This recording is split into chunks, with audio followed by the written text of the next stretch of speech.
Well, thank you very much. So indeed, I would like to roughly continue where we stopped last time. So we were discussing that there is perhaps possibility for gravity to dynamically cure its UV divergencies by developing a type of interacting ultraviolet fixed point. So now today I would like to discuss some, if we were to be assuming that this is going to be true, what will be the likely implications of this for the physics of black holes. So let me just remind you qualitatively of what I am going to take as an input for the following discussion. I'm considering that Newton's coupling, G, has become a running coupling with some energy momentum scale. And if I were to be normalizing it with respect to its low energy infrared limit, G Newton, then as a function of energy scale, we will be expecting that this coupling runs and decays in some form towards the ultraviolet. So there will be some characteristic energy scale where this transition is going to happen in one way or another. Okay? So if you were to be relating it with last week's discussion, remember we were introducing some dimensionless coupling G of mu times some power of mu, so in a d-dimensional gravitational theory, that power would be d minus 2. And now this dimensionless coupling, for which we have our G equations, would be interpolating between some free fixed point in the infrared and an interacting fixed point G star in the ultraviolet, and again characterized by some transition scale. So, a question on this.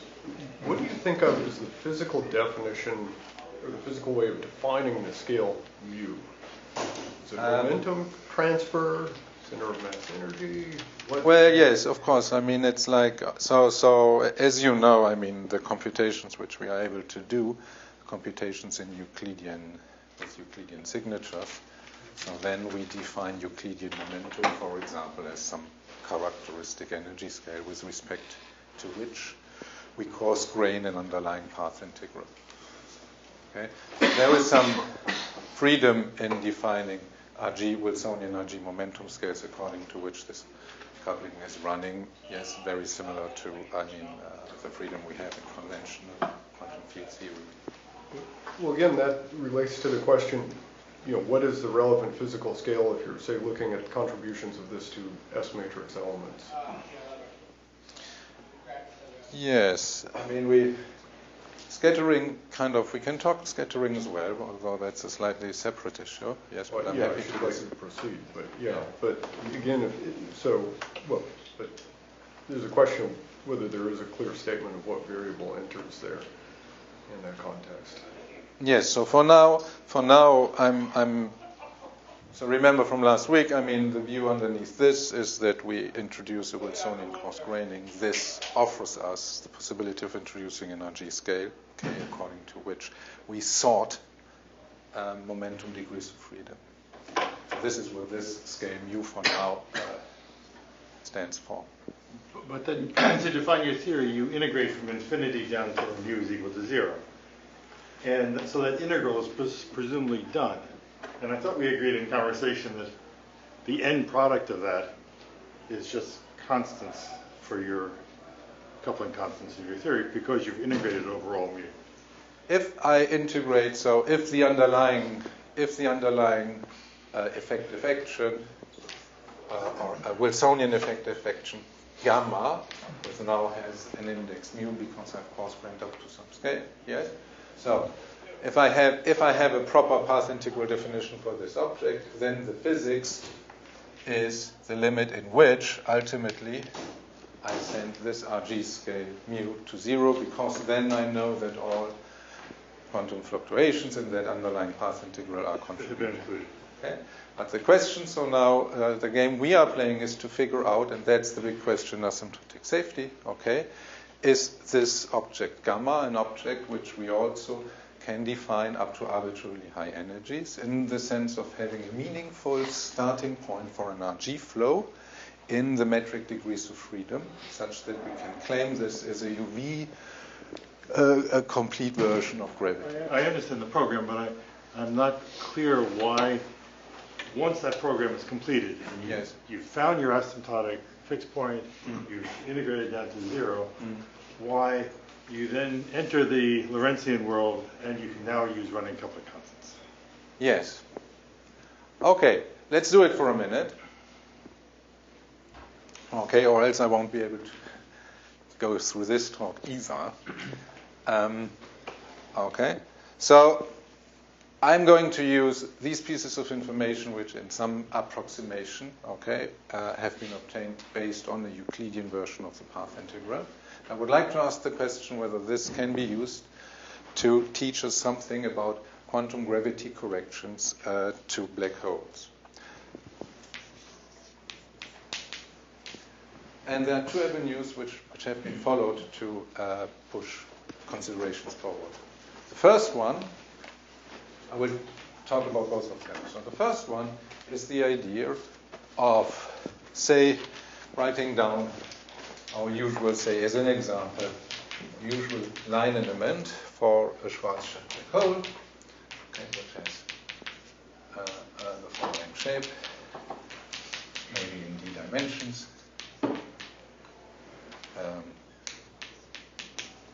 Okay, where now we would say, okay, f of r is the usual 1 minus g Newton times the mass of the black hole in some way of normalizing it over r to the d minus 3. So of course we know, yes, that this space-time will have a classical horizon appearing at a scale set by these relations. Okay. Now, if anything of this were to be true in a quantum gravity version, then I might suspect that spacetimes are going to be modified one way or another due to these corrections. And in physics is continuous, yes, you may perhaps think that by continuity, these modifications should be allowed to sneak in by modifying in a soft way initially this space-time geometries.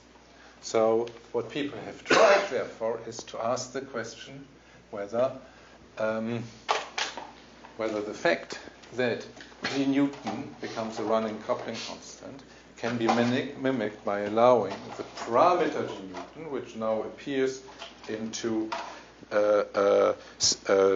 solutions, certain solutions to Einstein's equations, can be mimicked by letting G Newton vary. Okay, so of course, if we only change the numerical value of G Newton, not much would actually change because these equations don't depend on the specific numerical value this parameter is having. Okay, so the way people imagined that things might take place is that we want to allow G Newton to become a function, okay, a function of possibly the parameters of space-time. Now, this, of course, is a very strong assumption. Okay, and the way people try to justify this assumption is by saying, okay, we seem to be having some information about how G Newton depends on some RG scale. Okay. The hope would be that this information can be exploited to learn on how perhaps some RG improved spacetime could look like by taking this information, so like by using G of mu, which has been obtained by RG equations, as an input, and then by relating the RG momentum scale, perhaps with parameters of the space-time, such as radial distances or possibly others. Yeah, so this comes back exactly to the question I just asked. This is just a different guise of it. So the question is, how do we modify G Newton in this formula? And if we don't think of it as a function of position, but again, it's a function of energy scales, well, there's two obvious energy scales in this formula. The first energy scale is the mass, That's like center of mass energy and scattering. The second energy scale is 1 over the radius, if you're talking about the near horizon region. And that's roughly analogous to the momentum transfer in scattering. And you know, if mu is 1 over the Schwarzschild radius, then we're basically looking at G Newton at very low momentum scales, and so this whole story doesn't become relevant. On the other hand, if we should put in G Newton as a function of, or let mu equal the mass, then that's a huge value, and then running would be very important. So we need to know where, what mu becomes, which parameter. Yes. And you know, at least if we have a guide, say if we think about scattering from, you know, in QCD and so on, the relevant thing I think is basically the momentum transfer. No, but I think that there is a guide here from scattering as well. If you look at these Duff calculations of the Schwarzschild metric, you could repeat them with the new formalism and ask if you get this metric or if you get this metric with additional terms in 1 over R. So it's not an arbitrary question. You could actually do a scattering computation to answer this question. Well, he's looking at higher order corrections than in the Duff. That's right. So you'd have to go to one higher order than Duff. You'd get the same answer to what Duff did at the leading order, and if you went to one higher order, you would see you know what the correction to the Schwarzschild metric is in scattering. Okay, that's another way of saying what I was just saying. You don't even have to think about Duff. Just think about scattering at larger impact perimeter, where it's just literally the ladder diagrams you're dealing with. And the relevant ladder diagrams are exchanges of gravitons, each of which has a very small momentum. It's a momentum of order 1 over the There, I impact think parameter. you might have something to say about how the UV leads to something. Yeah. Okay, so let's first see what type of physics is carried by if we were to be making an identification like this. Okay, this is just like plain, totally naive dimensional analysis. Yes, you could imagine that maybe some other powers of 1 over R are related with this. Okay, but let's just to see what this would be carrying. Let's just do it for a minute. So the first thing you learn is, of course, now you import this type of behavior into here. Okay, and so you can then say, let me plot my new function f of R. What you'd see is that, of course, classically, you have the usual Schwarzschild black hole with some horizon. But now, if you introduce this matching, you will see new types of behavior. So the first thing is that you can get these type of curves, those type of curves, and these type of curves, where this corresponds to different values for your mass. Now, how comes that about?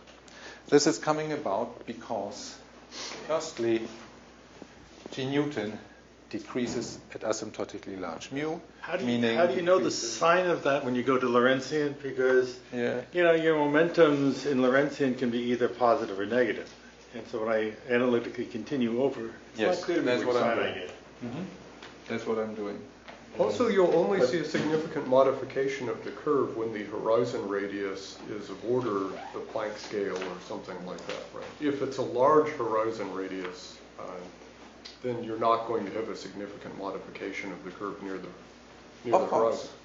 Yeah, because you're talking about what happens. The running is very slow. The running is very slow. Yeah. Okay, so if we import this running, yes, of course, by the very construction of what we're doing, we're not seeing enormous corrections to the horizon of a black hole if the size of the black hole is big compared to Planck mass. Okay. Right. So, excuse me, in this graph with the different curves on it, R is going down to the horizon, and then you're going inside the horizon and using the same R? Yes, so there are... So that's R now is a time rather than a space, right? Yes, right. So this space-time is going to have an inner and an outer horizon exactly in the same way as in rotating black holes or in classically charged black holes. Okay? Yeah, so what I'm saying is that due to this modification, a Schwarzschild black hole is going to develop an inner horizon. And this inner horizon is absolutely qualitatively the same as if you were to be taking a rotating black hole, say, in classical GR. So it should be similarly unstable. Yes, of course. Okay. Okay.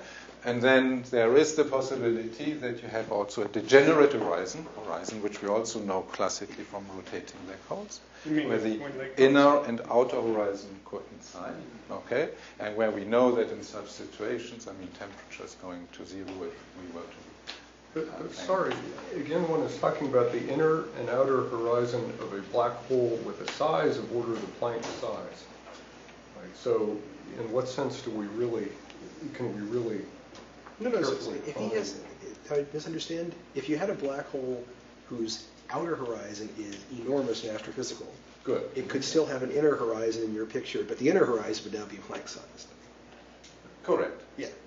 Well, Correct. okay. So, what do you mean by an inner horizon that's of order of the Planck size? That's You should tell us it's his theory, but okay. Did I understand this right, that you're just taking the Schwarzschild metric and substituting G of R for the Newton constant? Yes.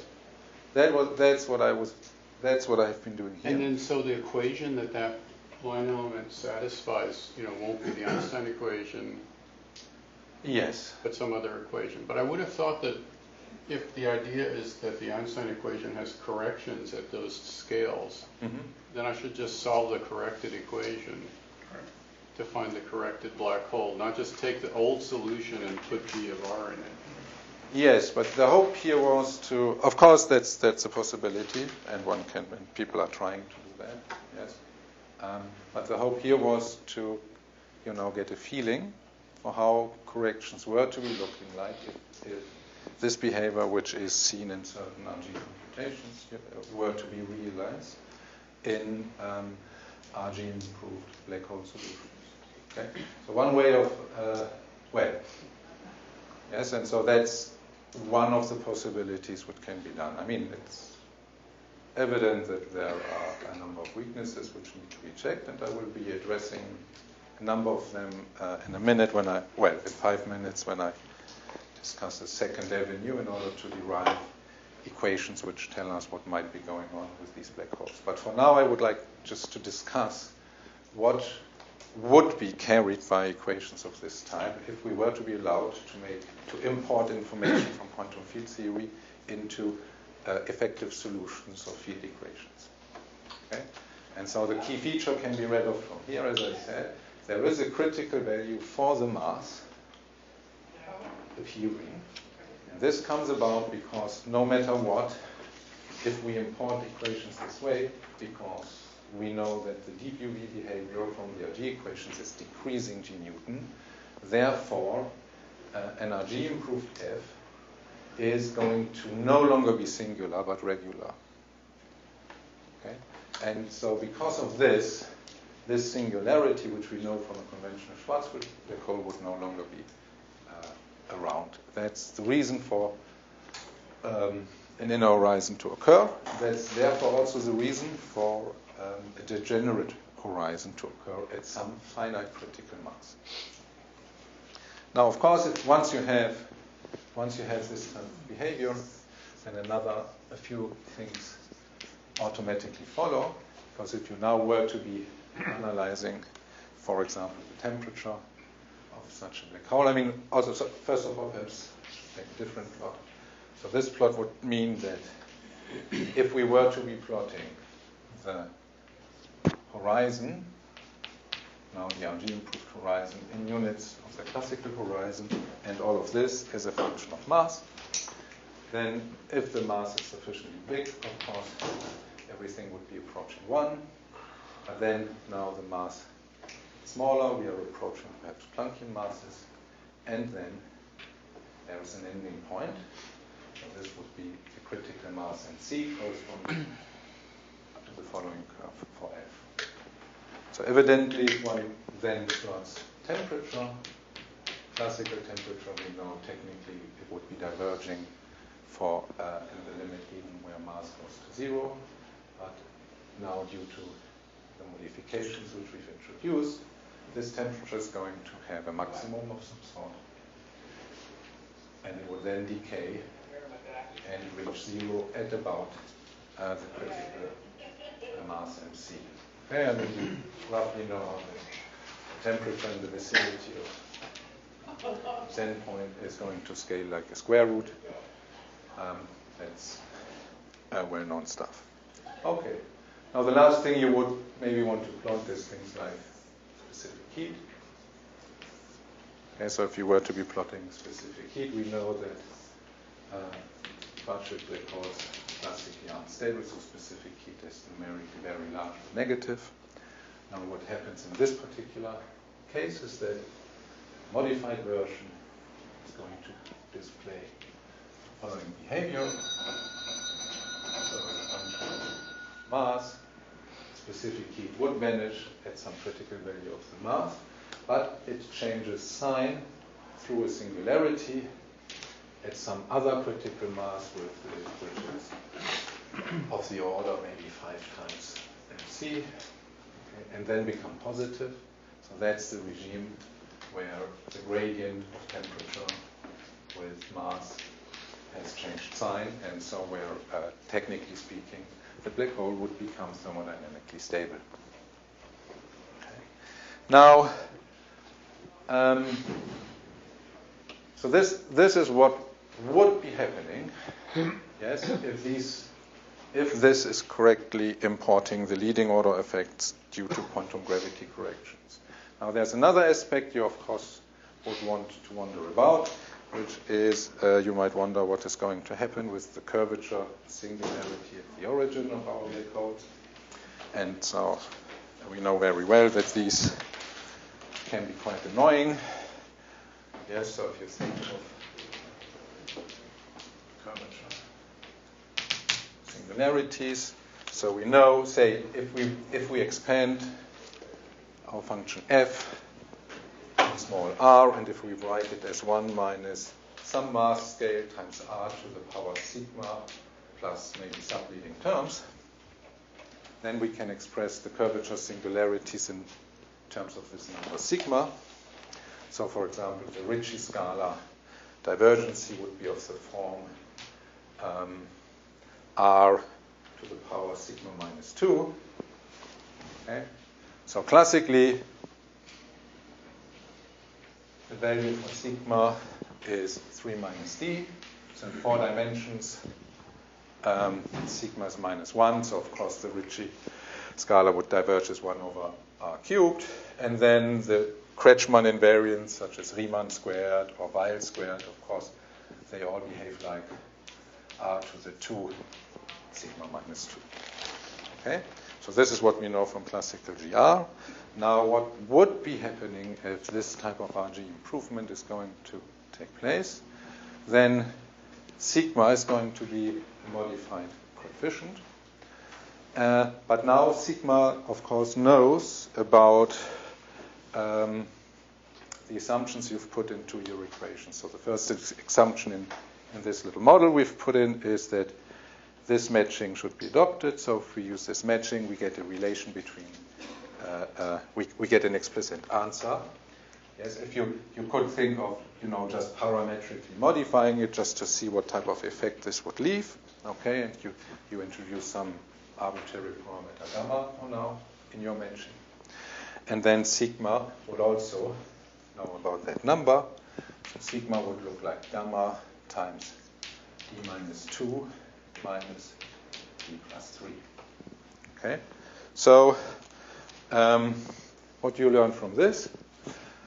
Of course, if sigma is 2 or above, yes, if sigma is 2, then locally the modified space-time would look like de Sitter space. If sigma is 2, there are no longer curvature singularities in your space-time, and maybe this would be a nice thing to have.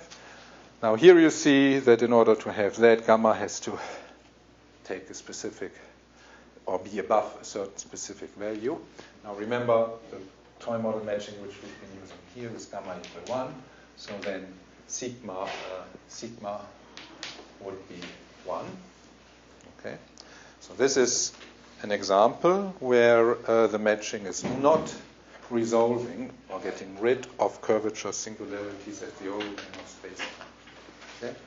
However, there's one funny thing happening here, which is that, so of course, at the level at which we are doing these considerations,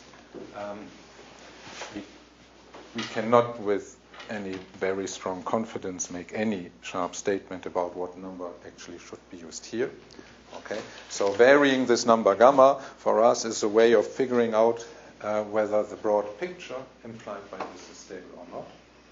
And what we did find is, because we redid the entire analysis by varying these type of parameters, globally speaking, the same features persist, okay, irrespective of the value of gamma, although it is a difference on whether, curvature singularities remain or not. But now, small side remark.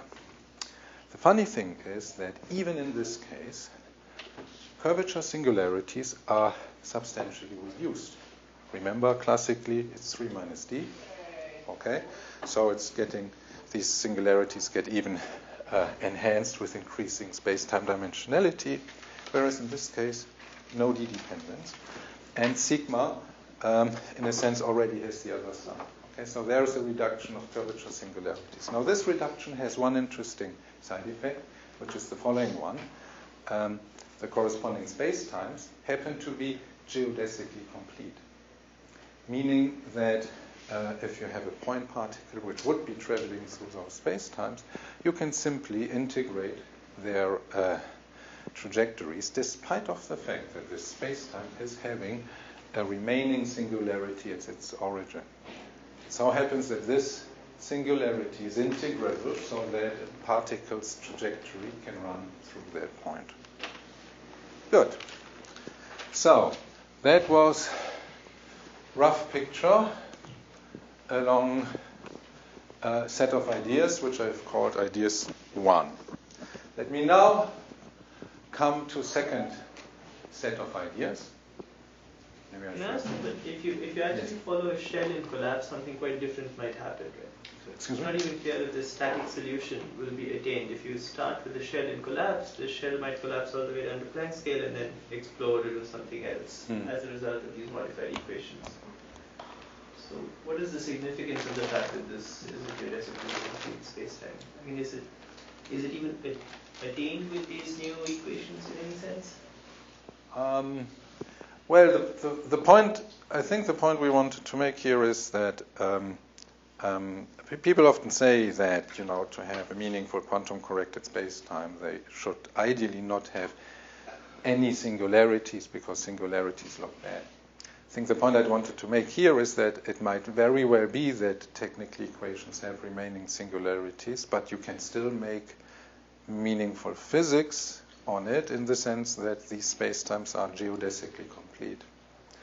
So at least from a GR perspective, that is what is most important. When you say geodesically complete, you mean there's something like an internal region that you can go into? Is it like some of these other proposed completions of Schwarzschild, say, where... Yes, it's like it. What I mean is that a test particle's trajectory, it's not coming to an end. Yeah. So the question is, what does the region look like? Say the space-time, if you're, passing or trying to go past the would-be singularity. Yes, I mean, in principle, I mean, you can go through that point. In fact, okay, we've computed the corresponding Penrose diagram. Kind of. I mean, it looks. But a minute ago, you agreed that the inner horizon should be unstable, as is the inner horizon of Kerr and so forth. So, in the solution that if it's unstable, it triggers an instability to some new solution. Is that new solution also geodesically complete?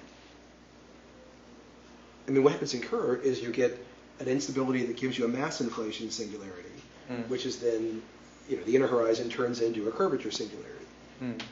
A weak curvature singularity, but still a curvature singularity. So is that the picture here? And so I should think that it's unstable to transition into something that is not geodesically complete, or is there some different story? This isn't a question about the dynamics of the theory now in the small... Yes, but the dynamics is still a tiny bit different, right? Because if you want to do dynamics, then you would want to solve really your wider wider metrics and stuff. Okay, good. Okay, and then the notion of what exactly the horizon is gets a bit blurry, but in principle you could do that. Do you have any idea what happens when this instability is triggered? We have no. Maybe we can discuss that in more detail. I mean, interesting. So yes, I'm not so sure. I mean, it may depend on it probably now gets into these very subtle questions of to what extent do you want to promote G to a function of position, and what do you mean by that? Because of these mass inflation singularities, the sphere stays a constant size, a finite size. It doesn't shrink. But the curvature scale becomes large. So if G was related to the size of the sphere, it would just be finite and behave more or less as an Einstein gravity. But if G was related to some fractional power of the curvature scales up by the Ricci tensor, then it could do something very different. Sounds complicated. Yes, it does. Okay, let me try to show you the second way. Or kind of we think is perhaps an independent way of looking at it. Okay? That's a line of reasoning which. Sorry, yes. So now the interpretation is that G depends on the position. Yes. And isn't that why the Schrödinger equivalence principle? Well, it's a modification of this space-time. So one way, good, okay, it also relates to the question of Ted earlier, maybe one way of looking at this would be to say, we take conventional GR, but parameterize the effects which originate from modifying G into a running coupling. We parameterize this by some right-hand side energy momentum tensor. That's one other way of looking at it. Okay, so you could, yes, that's maybe useful as well. So then you can say, okay, we have some energy momentum which acts as an external source, but the effect of that is to turn G Newton into this particular G running G Newton. That's one way of looking at it. Okay, and then you could start analyzing the properties of this energy momentum tensor. Okay, so now what I would like to do now is I would like to use a different piece of information as starting point in order to offer a way on how one might relate field theory results of some sort with black hole physics. And the tool I want to use now is black hole thermodynamics. Okay? So what we know from, of course, we know a number of things about black holes, okay, and in particular, yes, one way of looking at it is to say we know, certainly in four-dimensional black holes, that we can write down things like state functions which offer us a relation between horizon area and the macroscopic parameters of black hole solutions to Einstein's equations, namely mass, angular momentum, or charge. Okay?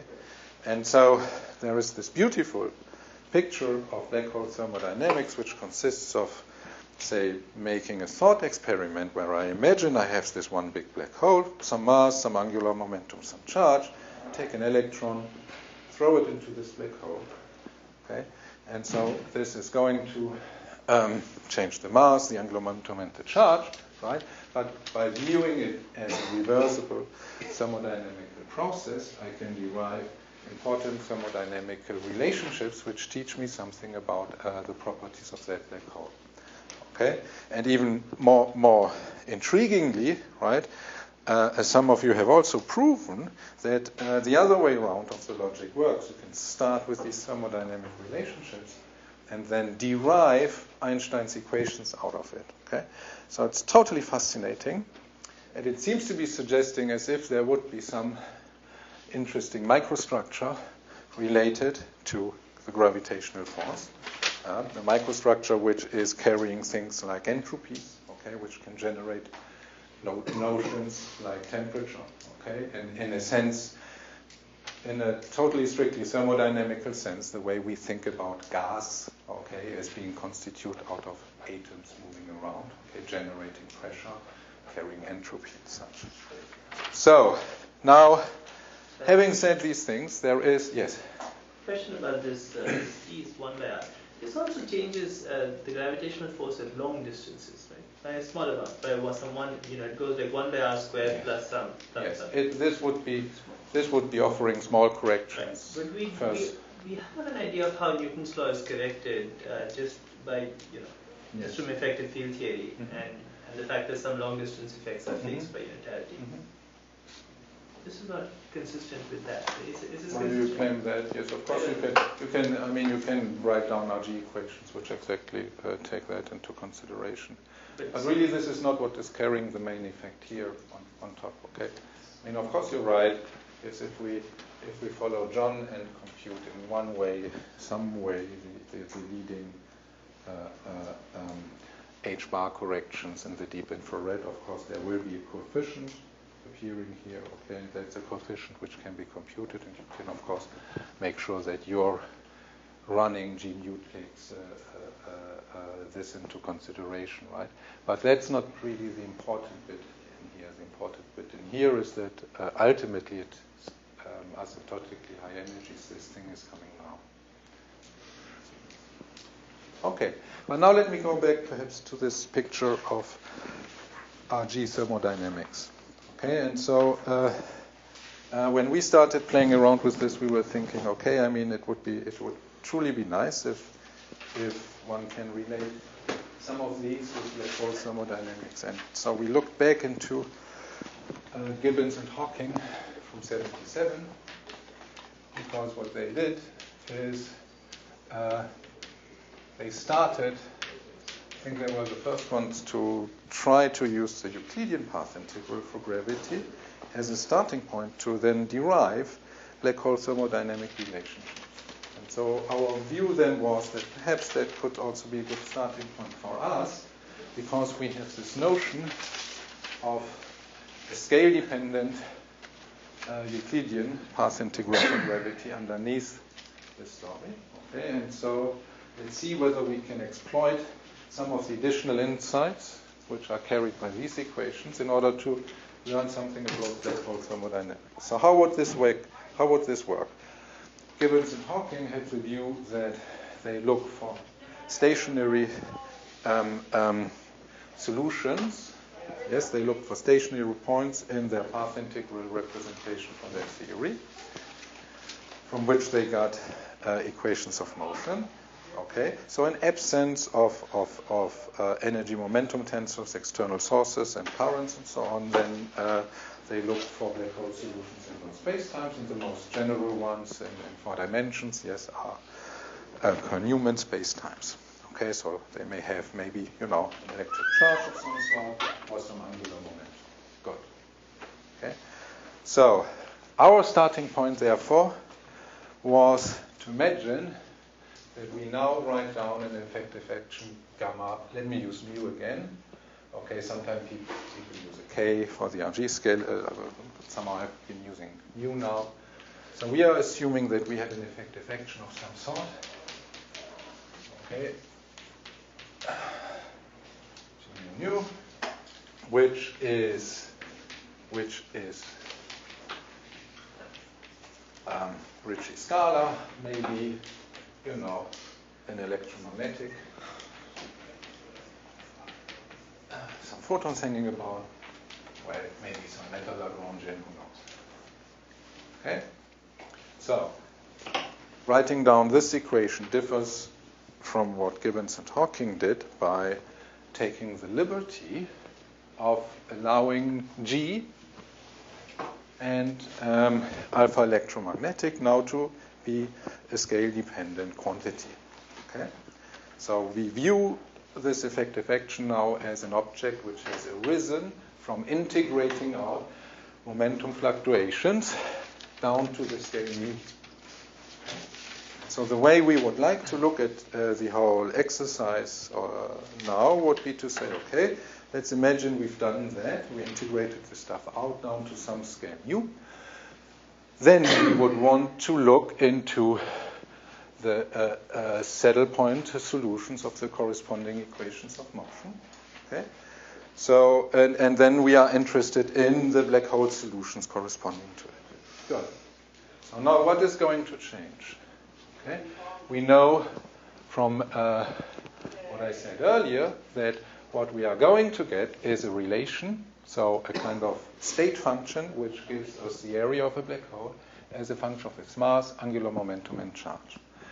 The only thing which now differs is that now these expressions, okay, which we are going to find, will also depend on the RG scale mu, simply because our couplings, yes, which appear in our ansatz for this, depend on the RG scale mu. Okay. Shouldn't you also be including the running cosmological constant if you're doing this? Because I've started enormously here. fast. Yeah. So I wanted to start here because for this setup we know what in classical gravity is going to happen. Okay, so I wanted to have a well-defined framework, okay, where I can see with a reasonable line of reasoning, namely by inputting black hole thermodynamics in some sense, to see what is going to happen if now couplings become running couplings. That's the reason for why we have considered this action here. Good. Now, of course, so then these couplings will be running couplings, okay? And so we will find some sort of families of black hole or Korn-Newman solutions, okay? And in the spirit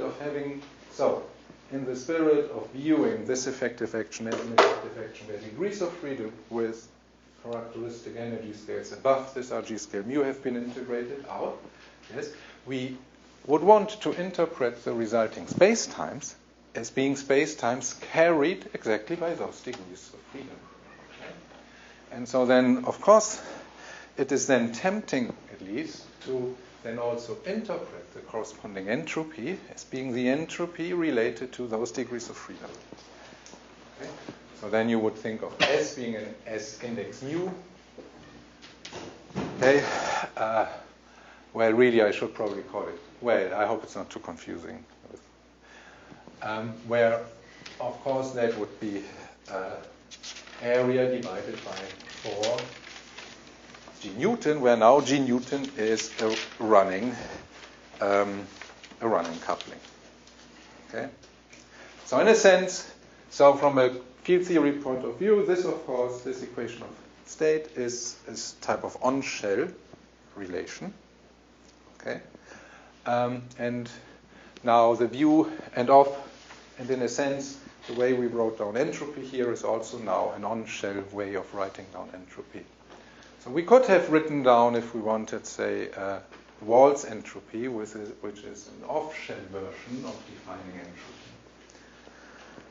Okay. How are you going to relate now mu to the other parameters? I come to that. It's an important point. And sir, what is justification for considering this kind of action as opposed to one that contains your higher derivative terms as well that you were discussing last week? I want to understand in a neat environment what is going to be the effect of running couplings. So in order to generate myself a neat environment, I wanted to have an environment where I know exactly how the classical limit of these theories look like and where I know exactly how classical black hole thermodynamics is looking like. So in order to now take this as a starting point, I want to understand what is going to be the impact if in the picture of having an underlying path integral where I integrate out fluctuations, these are going to modify my actions and my running couplings. This is just kind of a model problem for the moment. Exactly. I want to, exercise and start understanding how these things are meshed into each other. Okay, and hopefully this is teaching us also something about the game which we've been playing previously. Okay, so of course with this now you can also write down, say, flow equations for the entropy itself. Okay, so for example, what you would find is So, but can I say, if you could have done this with all the high derivative terms included and some wall function instead of the area. I don't think it would change anything. You would still know the classical solution, so you would still know. Yes, but as you know, I mean, it's a difficult task to find black hole solutions and complicated higher derivative inversions where the fundamental action already has higher derivative operators in it. Okay, so I don't think that this is a very easy problem. But of course, you're right. I mean, that is what ultimately ought to be done in one way or another. One remark about that entropy sort of ansatz. It makes sense to me that if you integrate everything out above the scale mu, so you're going to get some scale-dependent g that should appear in that formula just like you put it. But then I would also, because I want the full entropy to be independent of what scale I arbitrarily choose, I would have in addition, so to speak, the corrections coming from quantum fluctuations, which is described as, you know, the entropy in the quantum fields outside the black hole.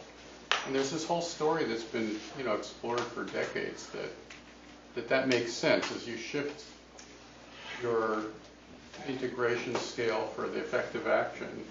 You just trade contributions to the entropy between the term you wrote and the term that comes from the entanglement entropy of the quantum fluctuations that you haven't integrated out. Yes. So I think it makes sense, but it's just that you shouldn't ignore the second contribution and just include the first one. Oh, fine. We can. I'm happy to discuss all those aspects. It's not really central to what I will be talking about here. I think it's claiming that the entropy should be mu independent. Right. Well, it has two. Yeah, but it has two contributions, each one of them. Right, each one of which has one. But this is not the final answer. You still need to do what Ted says. Okay. So, be it as it may, say, I mean, good, okay. So there is a flow equation for the entropy, but this is it's not necessary really to discuss it here. Okay. So, what am I going to do with this? Okay. The issue, which is now pending in this, is the question of what are we going to take from mu? Okay? And so our view would be, given the construction, our view would be that mu should be something which ultimately is going to be determined by the macroscopic parameters of the black hole we are going to describe by these effective equations. So mu should be some function of m, j, and q, the global charges. Okay? Now the question is how can we determine this solution? Okay? And in order to do this, we did followed the very same idea Bekenstein was offering initially. Okay, so we now imagine ourselves that mu is a function of this sort. Yeah. Okay. But we want to exploit that, or we impose that the relationships called black hole thermodynamics are going to hold true in this setting as well. And then I'm going to exploit that if this holds true, it will teach us something about how mu depends on these variables. Okay? So the thing you do is you do just like Wittgenstein, you do a thought experiment. Okay? You throw a test charge into your particular black hole, okay? And you analyze how the state function is going to change when you're doing that. Excuse me. Yes. So that means that I cannot integrate down to zero? So I cannot integrate all the fluctuations down to zero? No, it's not about integrating fluctuations down to zero. It's about having an effective action, which we use, a gravitational effective action, which may have also, photon fields, but that's now not relevant to this question. Okay? And I want to ask myself, if I want to describe a black hole of some finite mass, okay, a kilo, whatever, right? Yes? Then somehow, in order to do that, I don't have to integrate down to Because I don't need all the super soft infrared gravitons to that. Okay? I typically need, yes, gravitons up to, length scales. I mean, over the sum, horizon size of your black hole. Maybe some factor on top of it, okay. But all the remaining infrared gravitons, I don't need them. Yes? So in that spirit, this is then the effective action, which has integrated out those guys to that scale. But, that effective action has not yet taken into consideration all the other infrared gravitons. Just to follow up that point, I mean, what's confusing with the spirit of this is normally the principle that you would use to determine the mu dependence of things is you're kind of demanding that it be whatever it has to be to make physical things not care about mu. And that's kind of the normalization group statement. And so normally you would say, well, so why do I care about the mu dependence of parameters? And then there's a separate argument that you make in QCD that says that if I want to track large logarithms and things, then I can capture that if I know how things are running in a particular way, set up. So is that second argument, is there a calculation that shows how that works for gravity? No, well, look, good, okay. I mean, that's the question really about what is underneath the object gamma index mu. And so the way we introduced it is by formally introducing a path integral representation for that theory, and then in that path integral integrate out momentum fluctuations up to some energy scale.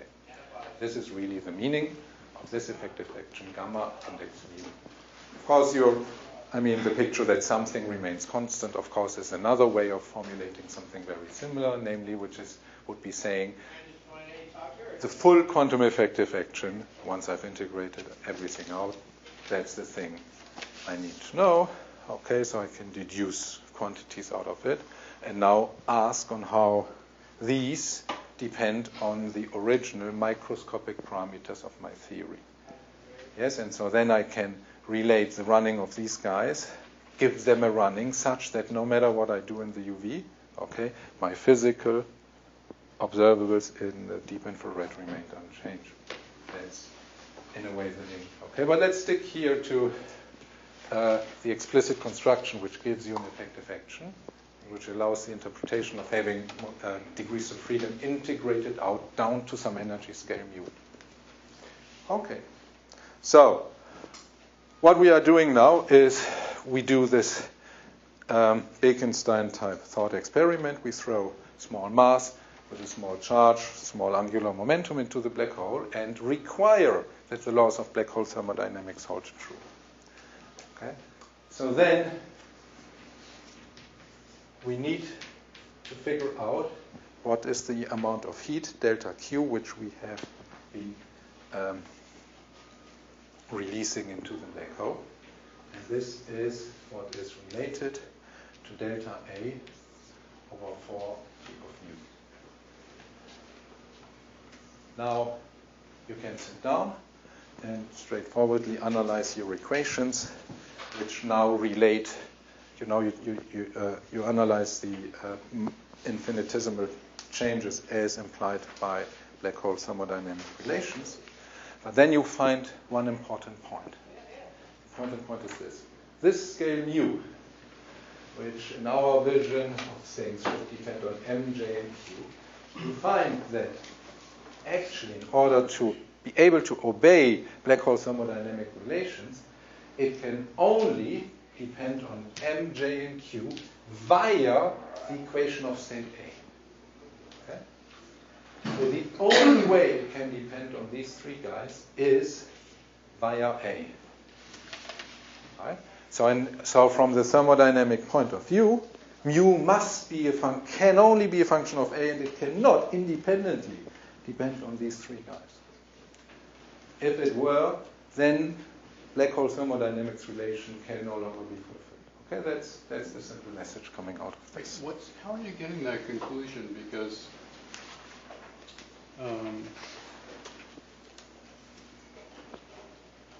I see. So G. Well, one way of seeing it, but it's a tiny bit technical, but not too much. I mean, you can say you massage your thermodynamic relationships a bit. I guess I'm just asking what's Yes. special about A. Because if you take your formula for S, Yes. since you're dividing by G sub mu, so G's a function of mu, but we don't yet know how, but mu a priori is a function of all the state variables. So S is just some function of all the state variables. So why does A play a special role in the analysis? Yes. In a way, okay, good. It does play a special role because you find an equation of the following type. So, conventional black hole thermodynamics, we know that surface gravity is related to black hole temperature. So if you do the thought experiment, which then gives you those relations, this is how you can prove that surface gravity is related to temperature. That's one way of doing it in the classical setup. But now, because couplings depend on mu, there is an additional term arising in this equation, and I arranged things in such a way that I put it kind of as a non-trivial right-hand side term. Okay, and so the way I put it means there's a minus sign, and so there is a term arising which comes from differentiating A with respect to mu, and so let me call this particular mu, let me call it maybe mu opt, in the sense of this being the optimized or the best RG scale, the best choice for an RG scale, given black hole solutions with these macroscopic parameters. So, and this would be mu d opt over mu opt. Okay? So, for this relation to have a solution meaning that I can, you see we have a variation with respect to area on the left-hand side. And here we have a variation with respect to mu on the right-hand side, where mu can depend on m, does depend on m, j, on q. The only way for how this variation, okay, or this equation can have a solution is by making sure that this variation is proportional to delta A. That's the only way. And then... But where did this equation come from? The left-hand side. What is it expressing? This is expressing the...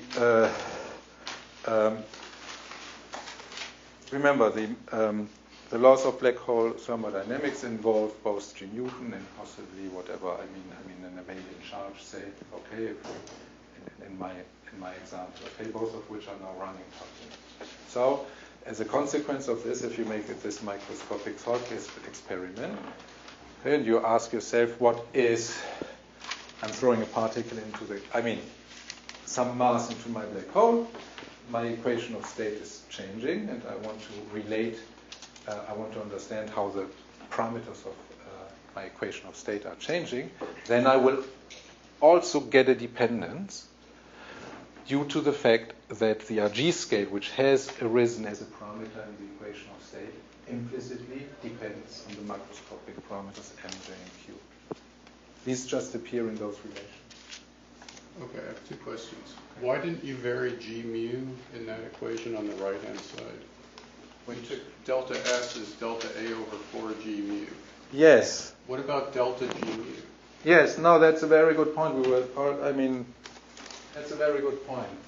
So, in a way,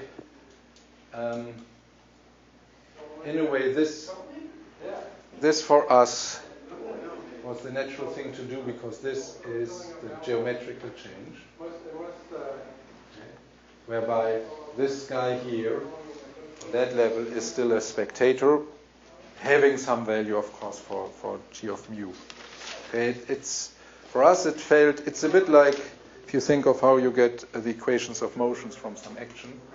Yes, there is a difference between the role of A and G Newton in this relation. Yeah. But you might challenge that if you want. Had we taken, I can come back to that maybe in 2 minutes because it can show you where this would have had an implication. Okay? We checked what it is going to mean if we had we done that as well. Okay, so I know we've asked a lot of questions, but roughly how much longer do you need for what? I don't know. It brought? can you give me 5 minutes? Was that too much? We can. Yeah, I think we can manage that. Is that okay? I mean, I can also read. I mean, good. So, once we're there, you can say, okay, I have now bought into black hole thermodynamics, and so I have learned something about how I ought to relate my RG scale with characteristics of the black hole. Namely, I ought to relate it with the horizon area of black hole solutions. Okay? So if you do that, then the G of mu is going to become a G of A by implicitly using that you have now imported a relation. Yes, you have implemented this relation between mu and area, and G of mu comes from your RG scardy in the corresponding Euclidean theory. So this gives you some expression G of A. And then you can say, okay, so I have this. I can now write down my equation of state. So it turns out the simplest way to write it down is to write it down as a mass function. The way the mass function looks like is perhaps like this.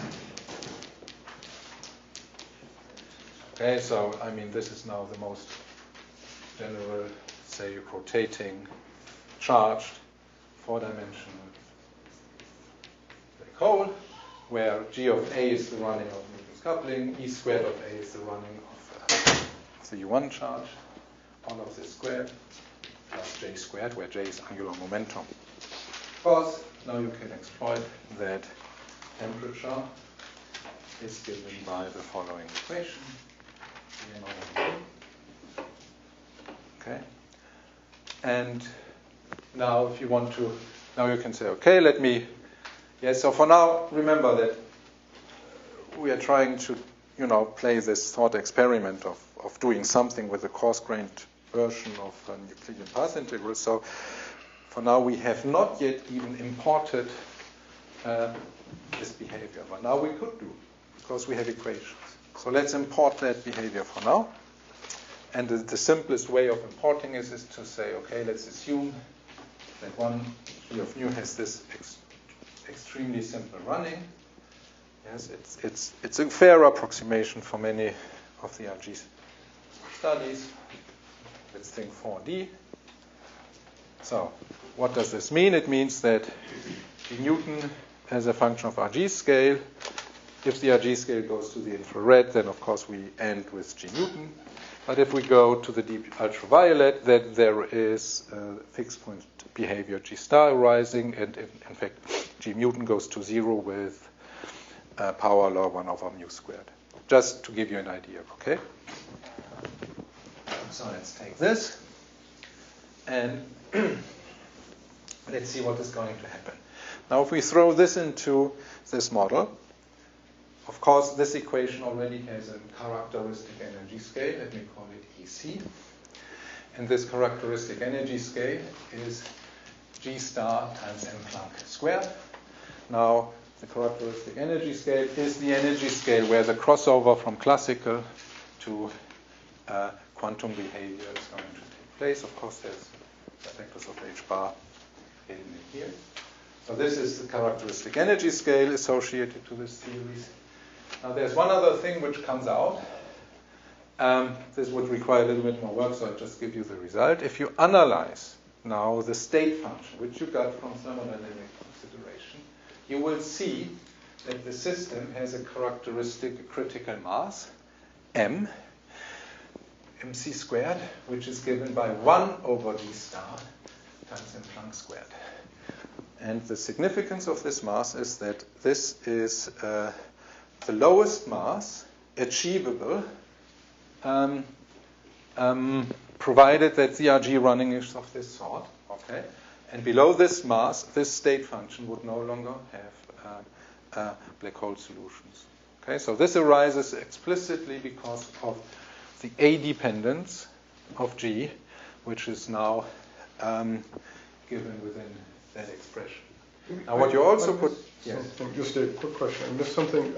What gives you the function mu of A? Have you modulo assumed that? It's so, what function of A is mu?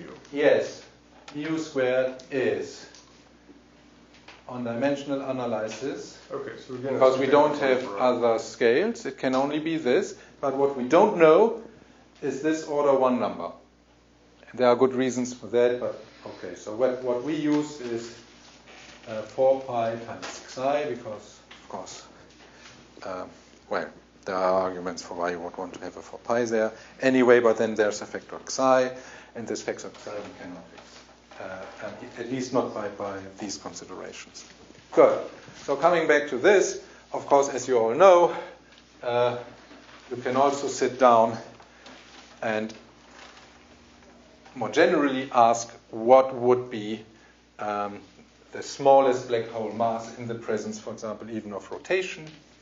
And then you would, so then this expression is generalized as a function of angular momentum J, and so then the result would look like mc squared plus square root of 4j squared plus mc over m Planck power 4 times m Planck squared.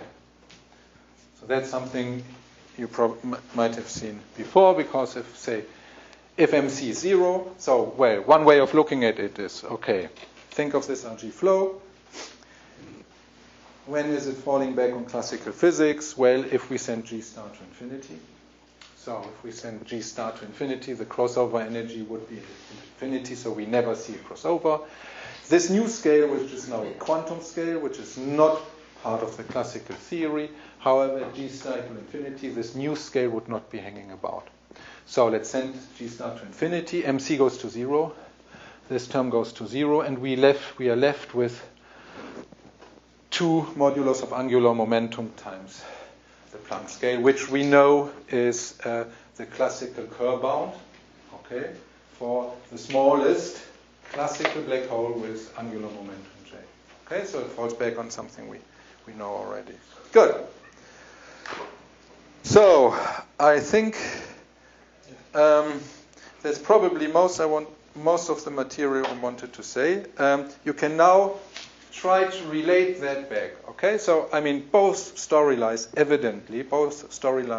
have, I should think, weaknesses. Okay, we followed both of these lines because we wanted to gain some intuition on how quantum gravity correction in some asymptotically safe framework, or maybe other frameworks, could modify those equations. Yes, but now we've followed 2 different lines. Okay, and we exploited different pieces of information.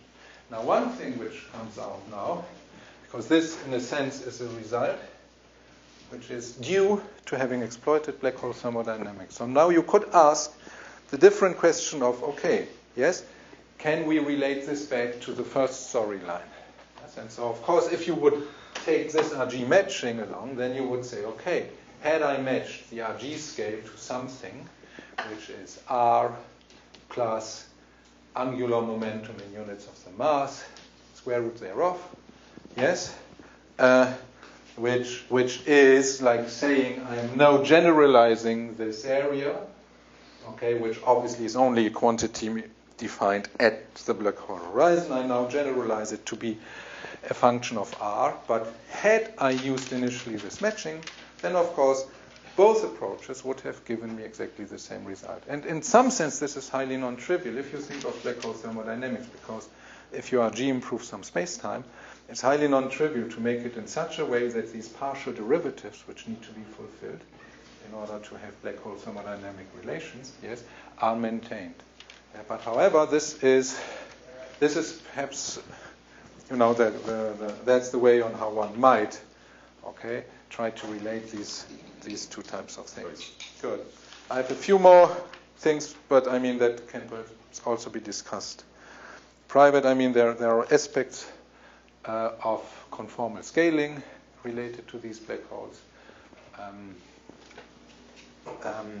But maybe I should stop here in order, to let you have your deserved break before on maybe with some other talk. Oh, sorry, there was a question. One question. I mean, why isn't it? This is just the same as adding a constant to your entropy. If I would take your other formulas. Yes, correct. That would be adding. So then it's very clear that all the thermodynamic relations stay the same. Well, because they're variations. I mean. Yes. So right. No, but wait a second. Okay. I mean, you have to. Of course. Yes. But this, you see, this is only due to writing down this simple I understand. Okay? Yes? Okay. I mean, it's like I've used this because it roughly captures the picture. But of course, and yes, there will be more stuff, and so this transition will be more complicated. Okay? This is why it's a constant. Now, the funny thing with that constant, however, is it's a positive constant. It's a positive constant if gravity is anti-screening. So if gravity gets weaker towards shorter distances, the constant is positive. Okay? Whereas if gravity were to be screening, then that constant is negative. In fact. Absolutely right. Mm-hmm. Thank you.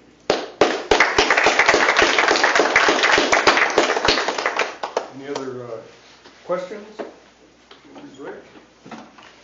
Can you talk about the fact that if we did have an asymptotically safe theory, we would have degrees of freedom extending arbitrarily into the UV? Mm-hmm. So the entanglement entropy, so then I wouldn't see where we'd get any cutoff on entanglement entropy on physical grounds.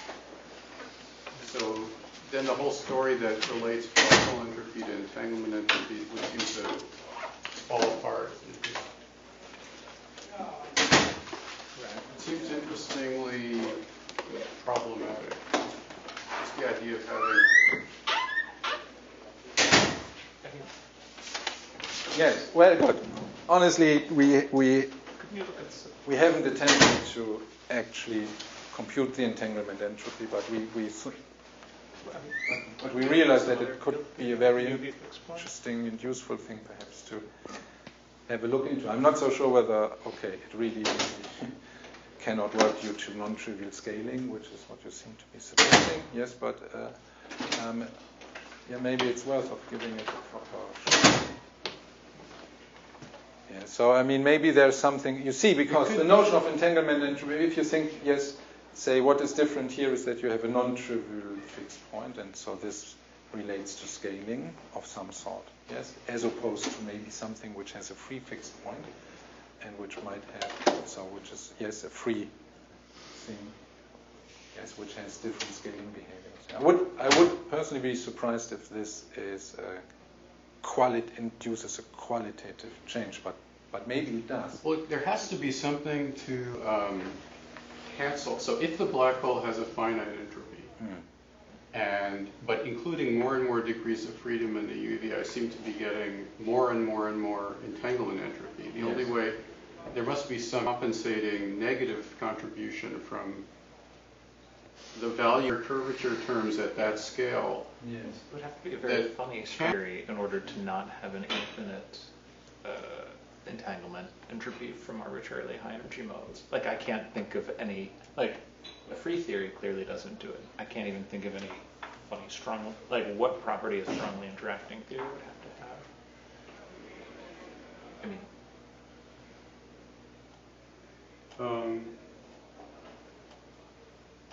well, let's say we had some curvature squared term with a coefficient that's running also with mu in just the right way that as I take mu into the UV, as I get more and more entanglement entropy, I get more and more negative contribution from the curvature squared term to the total entropy expression. So then it's conceivable that I would end up with a finite entropy, but it sounds very fishy. Yes. Well, you see, but I mean, yes. The negative contribution of the curvature squared term is y. Is y? Determine the Wald. Oh, that's from the Wald entropy. Yeah.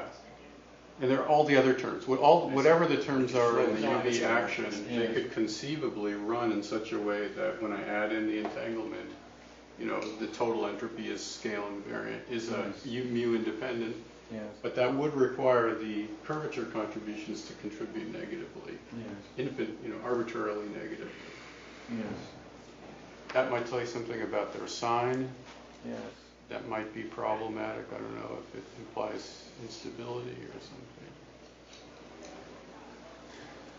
For instance, if you try to do it just with the Newton constant, you'd have a negative Newton constant. Because you have to get negative Bekenstein-Hawking entropy to cancel.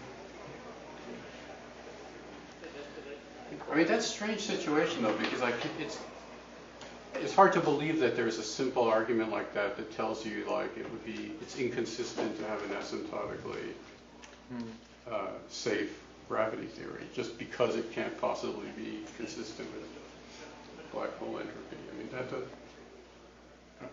doesn't seem logically like you could make such a conclusion. But I don't see what's wrong with it. It's sort of the same calculation, isn't it? They're trying to study how partition functions change under changing the normalization scale. Right. The calculation you outlined is just calculating the change in S under the change in normalization scale.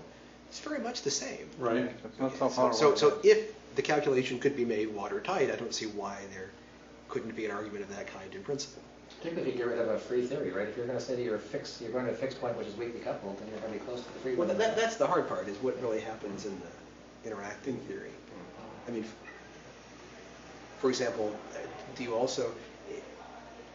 there could be terms that involve interactions between the matter. There could be non-trivial curvature couplings for the matter part of the theory as well, right? It's not obviously just gravitational terms. Yeah. So the hard part is keeping track of all the terms and doing the calculation and really seeing what's possible in the space of theories. But it seems like a reasonable way to organize the calculation. And then there are all these questions about if you get work with the possible contact terms that can contribute negatively and so forth. I think you're right. What you're saying is that at the level of just looking at some behavior of actions, it's no more complicated than just showing that the thing is asymptotically safe in the first place. Yeah. On the other hand, from a physical point of view, the idea of canceling off an evident, arbitrarily large entanglement entropy by some conspiracy of the other terms just sounds fishy. But that's what you expect in asymptotic gravity and asymptotic safety, yeah? I mean, That's what? No, that's what is built in the idea of asymptotic safety, yeah? That you're running, all the higher derivative terms, everything is conspire to produce a finite result. So. Finite result for? I don't know, for whatever. For everything, actually. Every scattering reaction has to have the same effect. Right. All scattering reactions are going to go to finite values of high energy. So basically, every single process has to have a conspiracy of an infinite number of terms to make it finite. So another comment coming back to, I think you've answered part of the question I was asking early on. If you think about the problem of quantum gravity, at least a central problem is completing the high energy behavior and giving some well-defined prescription in the high energy limit. And I think if you're looking at high energy scattering, it looks like you basically have answered that. Presumably you're doing something like bringing the momentum transfer into the running of the coupling along the lines I was describing. The high energy scattering is, I think many of us believe, governed by something like quantum black holes. And in that sense, asymptotic safety doesn't look like it's really addressing our problems, which is giving a unitary non-perturbative completion to the theory. We're doing something like making large black holes. Asymptotic safety isn't telling us anything, at least obviously, new about the behavior of large black holes, and in particular about how scattering amplitudes are unitarized. Because for a large black hole, it's just a modification to the short distance behavior, maybe near the center of the black hole, near R equals 0. So I guess that's just a comment, but it tells us that it's not clear that asymptotic safety addresses the central problem of quantum gravity. I'm not so sure on whether I understand what you want to say by that. I think the central problem is unitarizing the black hole. Giving a high energy completion of the theory. What does high energy scattering do in gravity? How do we give a unitary description of that? Well, an example, I think, of something like what Steve is saying, if you think about the amps question that has exercised a lot of people's imagination for a while, this thing modifies the black hole on scales that don't seem to have anything to do with the questions that are asked here. Yeah. Because we're talking about the thing shrinking down from, 4,000 kilometers to 2,000 kilometers, and this is changing it inside the horizon at a scale of order the Planck scale. Right. Exactly. Yeah, I'm not so worried about amps since I've already figured out the resolution for that. We will be arguing about that. I mean, since you brought scattering up, okay? I mean, scattering is an interesting topic, and of course, like any other community which is trying to solve quantum gravity, of course, we also address that. And we have results there, so if you're interested in those results, I'm happy to show you some of them. Yes, but I mean, if you speak, since we had this session about black holes, of course, I was speaking about black holes. Yes, there is this one side aspect, though, and that relates to also a comment by John, of course, and which is the question about how to relate scales. Okay. And for example, the question of if we have some running G, if it is at all meaningful, now if we think of having this, yes, maybe you would want to identify this with some center of mass energy if you now exploit these things in order to understand maybe certain processes. Yeah, but for high energies, that contradicts what you just did for black holes. And that's also definitely not the correct thing to stick in if you're thinking about QCD. Right. Because in QCD, if at anything, you're studying fixed angle scattering, it's not just high S. It's only a very special kinematic region where the short distance behavior of the QCD coupling method. So let me, I brought high Q, and that's where you see asymptotic freedom. Yes, I brought up this example because asymptotic safety is often misquoted in the literature as being doing this, which it is not. Good. Okay, and so this is why I wrote it on the blackboard, just to motivate, just to let you get off some steam. Okay, so now let me show you in one line maybe, okay, how one might actually derive what ought to be put in here in a reasonably concrete setting. So the reasonably concrete setting I have in mind is trans-Planckian scattering. So I assume that S is sufficiently large compared to our Planck scale.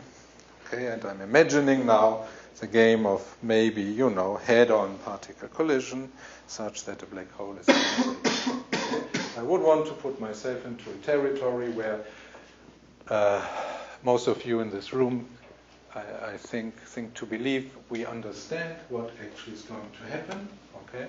And actually where we think that classical GR is exactly telling us more or less what is the outcome of this. Yes? Well, it tells us what our problem is. It also points towards problems, indeed.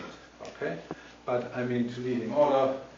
Yes. So the assumption is that there, in the setup, we are going to generate black holes of a certain mass, and the production cross-section for these black holes essentially is this, where our classical is our famous Schwarzschild radius as a function of mass.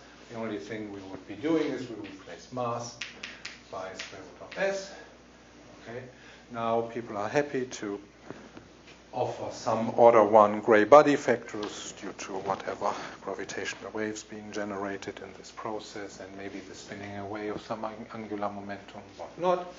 And so then people also believe that this should be correct for center of mass energy sufficiently large, okay, compared to some minimal mass, roughly. Okay, so Mn is now, you can view it as some phenomenological number. So ideally one would, of course, want to derive that from some quantum field theory / string theory, whatnot, something which is a fundamental description of quantum gravity. Okay, so now we know something. We know something about this because it's written here. Okay, so now you could think, okay, now let me do asymptotic safety. Okay, so I gave you 2 storylines today. One, RG improvement, quotation marks of certain spacetimes. 2, exploiting black hole thermodynamics. Both have qualitatively the same result.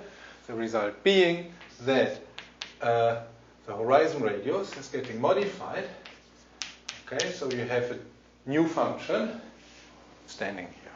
Okay, and so once I identified mass with square root of s, yes, so this will be a function of mass. Now I identify it with square root of s, and I will have a new expression here. Now the one thing, so the plot had gone unfortunately, so let me draw it again just to remind you. Qualitatively it looked like this. Okay, so this is our horizon over our classical, and there is a critical black hole mass appearing here.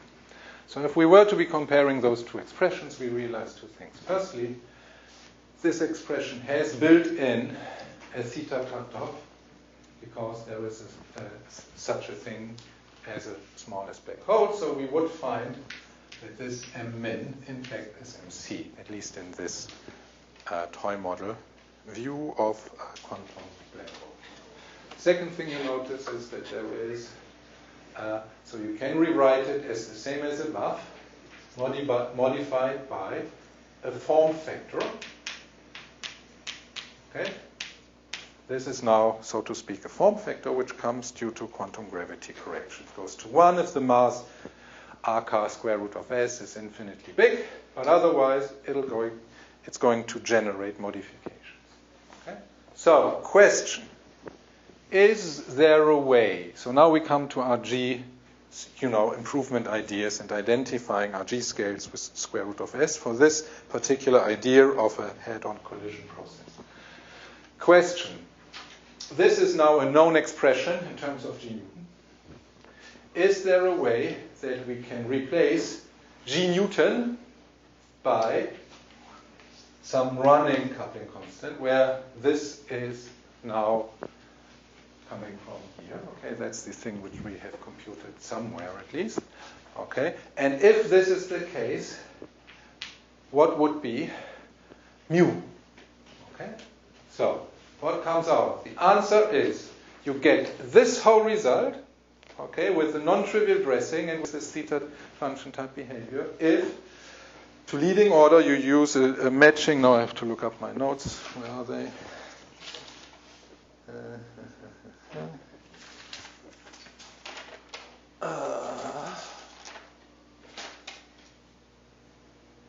No. Oh, here it is. Okay, so it's m Planck, so times m Planck over square root of s. Say, think of scattering in d dimensions. Okay, to the power of 1 over d minus 3.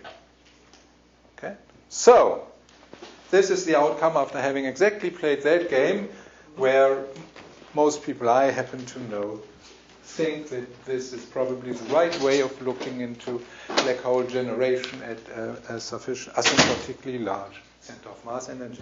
Yeah, so it's 1 over the Schwarzschild radius. Okay, so what you see is, however, that the matching, which would have given you that result, okay, is a matching where at asymptotically large center of mass energies, the RG scale at which you are technically evaluating your process or your, in this case, yes, yeah, is an infrared scale. Yeah. Okay. Yes. So this core feature, the central feature of gravity, yes, which is generating this inversion, of course, is reflected in here. Okay. And so you perfectly understand, yes, why this type of matching, yes, is not the correct one. It's a situation which arises because fundamentally the system has several mass scales. It's not only square root of S, but it's also the Planck mass. Yes, the coupling which itself offers a scale. But you see, there is a way of harmonizing these two things, okay? And if you put yourself into a specific setting, like the setting I just mentioned, then this is going to be the outcome. Yeah, by the way, that's what you get if you take the momentum transfer and use this fractionation argument, where you break it up into the momentum transfer is carried by a bunch of graviton exchanges, basically. But somehow that's one way of visualizing that thing, okay? Yes. Yeah. But I can also mention another thing, say, but only, well, if you're interested, say, because we did, yes? So the other setting I know where I've, you see, I mean, all of this is sufficiently complicated, so it's not so obvious where to identify reasonably secure ground to put your feet on.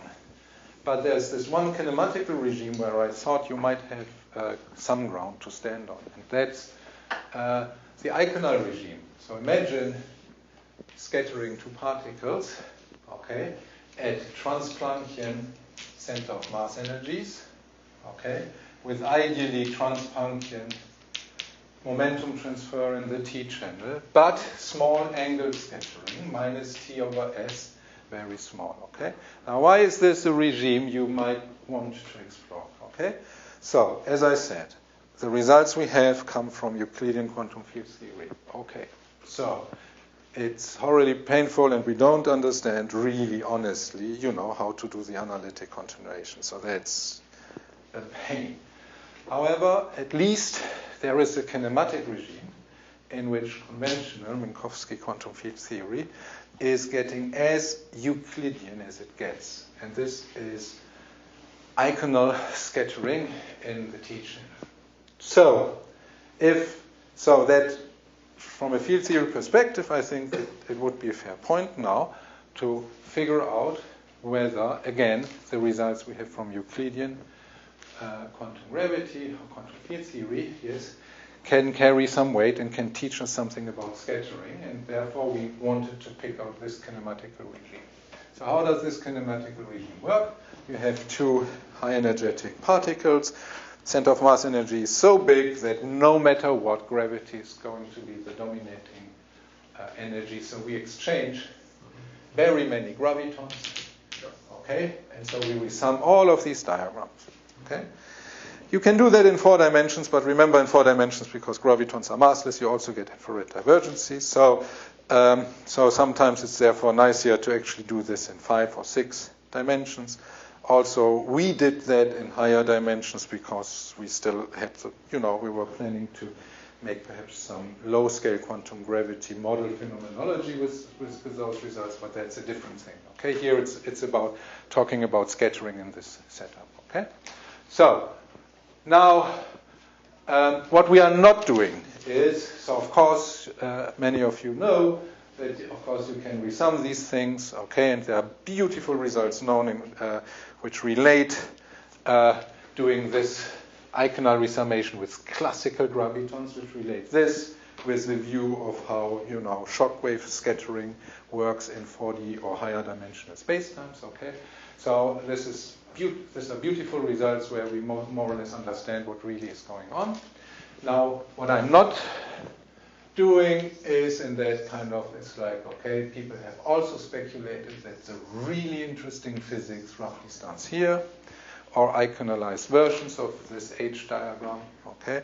Now, to remind you, of course, I mean, there's this particularity with spin 2 exchanged particles, because only then the Eikenalized amplitude is in fact giving you the leading order correction beyond Born scattering. It's not true for spin 1. Yes, for spin 1, it's the H diagram which dominates over that guy.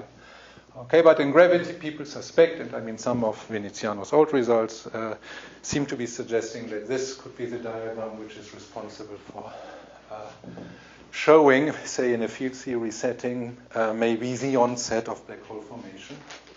Anyway, but the behavior of this graph would be totally different in this graph. If you have three graviton exchanges on this graph, the leading behavior of this graph is totally different than this one. Well, there's a relative suppression of that graph to that graph, which is given by a power of the Schwarzschild radius over the impact parameter. So it's known that this one is suppressed. So the H diagram is suppressed until you get into a regime where you have basically the impact parameter or the corresponding momentum transfer, so that you are at B of order R, impact parameter of order R. That's where this becomes an important contribution. Which there's even sort of a back of the envelope argument for that.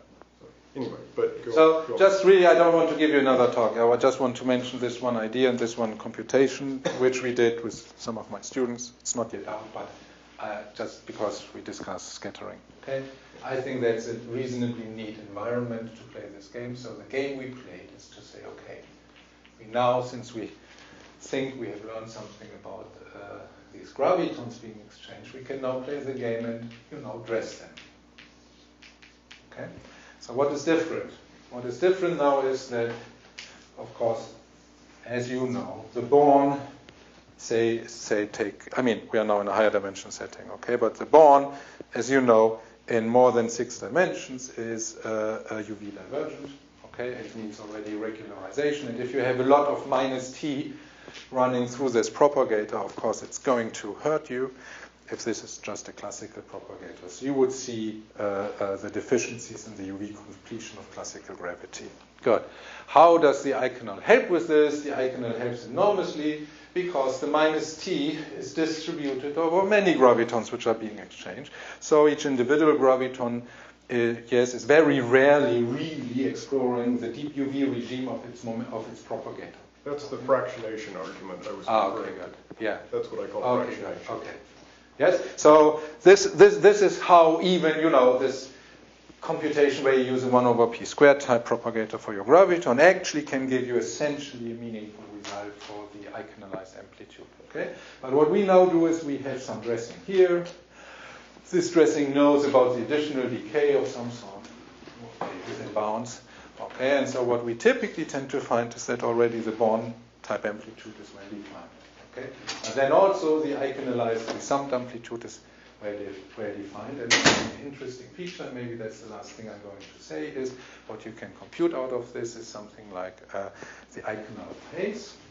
So classically, say, imagine you are in D equal 4% dimensions. Classically, this thing is, there's some characteristic impact parameter B, C, over b to the power n. So of course in 4 dimensions it's logarithmic behavior due to also, mixing IR and UV effects. Okay, and so here you see that if you really go to very small impact parameter, the Eikenalized phase is exploding. Now if we do this computation with our results from the renormalization group, what you then find is, I plotted, but in essence, what you find is there's a new impact parameter, characteristic impact parameter appearing in this setup. This impact parameter now knows about this scale. Okay? And what happens if that impact parameter is that, so if this is chi, okay, and if this is impact parameter, so instead of growing by some power loss, imagine this is log chi over log b, yes? The guy is settling off to a finite value. Okay?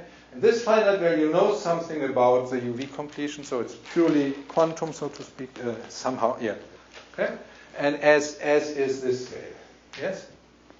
Good. So we're in the process kind of trying to write these things up. All other games which we've played, if, say, in that game, if we try to regularize the Eikenal in a different way by imagining some grain thickness and so on, this always gives us a chi which remains growing, at least logarithmically diverging or even power law as in this case. Yes. The only other point of reference I'm aware of course, is, as I said, this old work by Cefaloni, Amati, and Veneziano, where they studied graviton scattering in this iconized regime. Okay, they also computed some chi, and if I remember correctly, they do see something similar, although in their setup, the leveling off is a consequence of the string scale appearing. Okay, whereas here it's a consequence of this scale appearing. Yeah. Okay, so the reason for the leveling off is different, but both of them see a leveling off as a consequence of some UV completion for gravity, so to speak. Okay, so the details differ, yes, but the effect is not so dissimilar. Now, what those gentlemen also found out back then is they also computed.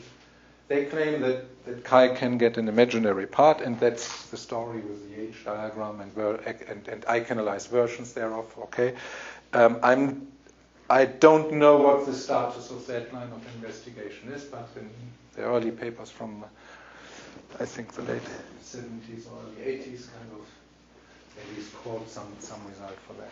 Good. Okay. Well, we should wrap up. Yeah. Thanks. No, I'm